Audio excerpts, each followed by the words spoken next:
So this is a renovation that we did for a small church project down here in Miami.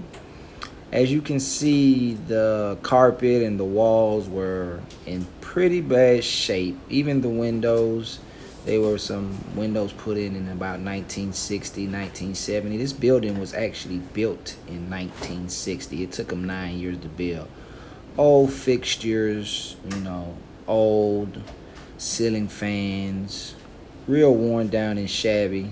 You see the tape across the windows because they're not impact. That happens in Miami when people don't want them to break during hurricane. An old rotten door.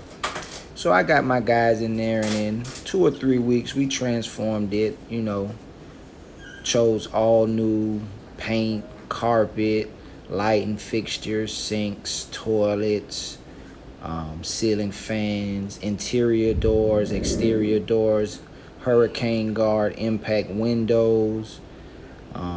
Yeah, just basically did a total interior renovation, a repair of the exterior, and a painting. Fixed a few problems on the roof, and the client loved it. So when the client is happy, we're happy.